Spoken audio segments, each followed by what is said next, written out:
काठमांडू की सड़कों पर आज खून बिखरा पड़ा है।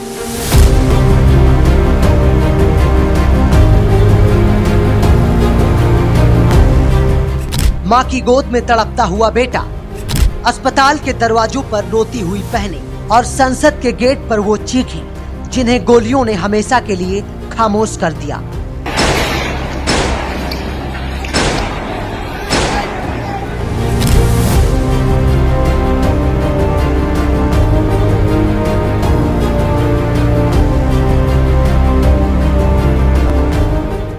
सोचिए, जिस नेपाल को आप हिमालय की शांति और बुद्ध की धरती कहते हैं, आज वहीं सिर्फ 3 दिनों में 19 लाशें गिर चुकी हैं। और ये सब सिर्फ इसलिए क्योंकि सरकार ने सोशल मीडिया पर ताले लगा दिए।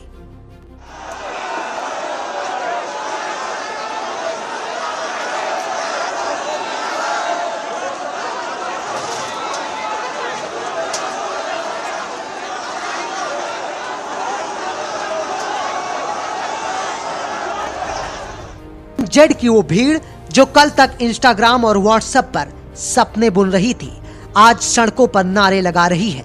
हम आंदोलन हैं, हम भ्रष्टाचार से लड़ेंगे। लेकिन जवाब में मिली गोलियां, आंसू गैस के गोले और मिली मौत। नेपाल की राजधानी काठमांडू और कई बड़े शहरों में सोमवार को हालात बेकाबू हो गए। सोशल मीडिया पर प्रतिबंध और भ्रष्टाचार के खिलाफ प्रदर्शन कर रहे युवाओं पर पुलिस ने गोलियां चलाईं। द हिंदू के मुताबिक इन गोलीकांडों में कम से कम 19 लोगों की मौत हुई और 300 से अधिक लोग घायल हैं। काठमांडू के national trauma centre, Everest hospital, Tribhuvan university teaching hospital और केएमसी अस्पताल में घायलों का लगातार इलाज चल रहा है। नेपाल मानवाधिकार आयोग ने पुलिस पर अत्यधिक बल प्रयोग का आरोप लगाया है और सरकार से अपील की है कि नई पीढ़ी की आवाज को गंभीरता से लिया जाए। सोमवार 8 सितंबर को नेपाल की राजधानी काठमांडू और बाकी बड़े शहरों की सड़कों पर जनरेशन जेड यानी नया डिजिटल जनरेशन उतर आया। उनकी मांग साफ थी, करप्शन बंद हो और हाल ही में सरकार द्वारा लगाया गया सोशल मीडिया बैन तुरंत हटाया जाए।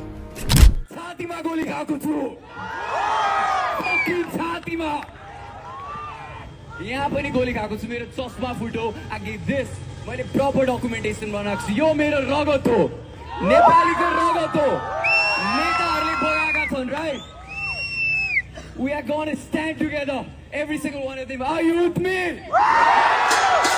यो दिल्लीको बोलियो। जब प्रदर्शनकारी काठमांडू के न्यू बानेश्वर स्थित संसद भवन की तरफ बढ़े तो सुरक्षा बलों ने रोकने की कोशिश की, लेकिन नौजवानों का सैलाब रोक पाना आसान नहीं था। हजारों लोग पुलिस की बैरिकेड्स तोड़कर संसद के अंदर पहुंच गए और नारे लगाने लगे, लीडर्स इस्तीफा दो, देश छोड़ दो। उनके निशाने पर सीधे प्रधानमंत्री केपी शर्मा ओली थे। पुलिस ने भीड़ को रोकने के लिए पहले रबड़ बुलेट चलाई, फिर टीयर गैस और वाटर कैनन का इस्तेमाल किया, लेकिन हालात काबू से बाहर हो गए। पुलिस फायरिंग में कम से कम 19 लोगों की मौत हुई और 300 से ज्यादा घायल अस्पतालों में भर्ती हैं। सिर्फ काठमांडू ही नहीं, पोखरा, बुटवल, धरान और गोराही तक यह आंदोलन फैल चुका है। प्रदर्शनकारियों की सबसे बड़ी खासियत यह रही कि यह किसी राजनीतिक पार्टी का आंदोलन नहीं था, यह पूरी तरह स्वतः स्फूर्त आंदोलन था जिसे जनरेशन जेड के युवाओं ने खुद ही आयोजित किया। लेकिन सबसे बड़ा सवाल कि ये आंदोलन अचानक इतना बड़ा क्यों फूट पड़ा। द हिंदू की रिपोर्ट बताती है कि 5 सितंबर को ओली सरकार ने एक सर्वव्यापी सोशल मीडिया बैन लगाया। एक्स, फेसबुक, इंस्टाग्राम, व्हाट्सएप समेत 2 दर्जन से ज्यादा प्लेटफॉर्म बैन कर दिए गए। कारण दिया गया कि ये कंपनियां नेपाल के अनिवार्य रजिस्ट्रेशन नियम का पालन नहीं कर रही। लेकिन फ्री स्पीच एडवोकेट्स का कहना है कि ये कदम असल में युवाओं की आवाज को दबाने के लिए था और यहीं से गुस्सा फूटा, क्योंकि नेपाल के लिए सोशल मीडिया सिर्फ टाइम पास नहीं है, ये युवाओं की रोजी रोटी का जरिया है। द हिंदू की रिपोर्ट साफ कहती है कि नेपाल के हजारों जनरेशन जेड डिजिटल वर्कर की आजीविका इस बैन से खत्म हो गई। ये वही देश है जहां हर रोज लगभग 2000 युवा बाहर काम करने के लिए पलायन करते हैं और जो बचे हैं उन्होंने सोशल मीडिया से अपना कैरियर बनाया। लेकिन सरकार का ये बैन उनके सपनों पर सीधा हमला था और गुस्सा सिर्फ बैन तक सीमित नहीं था।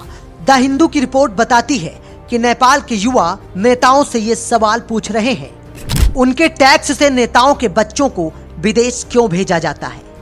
नेता खुद लग्जरी में क्यों रहते हैं और आम लोगों को गरीबी में ढकेलते हैं? क्यों करप्शन और भाई भतीजावाद आम जनता की किस्मत बन चुका है? लेकिन असली सवाल ये है कि क्या ये आंदोलन सिर्फ एक सोशल मीडिया बैन तक सीमित रहेगा या फिर ये नेपाल के राजनीतिक इतिहास का सबसे बड़ा जन विद्रोह शामिल होगा? क्या ओली सरकार इस गुस्से को दबा पाएगी या फिर डिजिटल जनरेशन नेपाल की राजनीति को हमेशा के लिए बदल देगी? आपको क्या लगता है, क्या नेपाल का ये आंदोलन आने वाले दिनों में और बड़ा होगा या फिर जनरेशन जेड इस बार वाकई भ्रष्टाचार और सेंसरशिप को हिला पाएगा या फिर सरकार गोलियों और कर्फ्यू से इस आवाज को दबा देगी? कमेंट में अपनी राय जरूर लिखें। डेस्क रिपोर्ट, एक आवाज।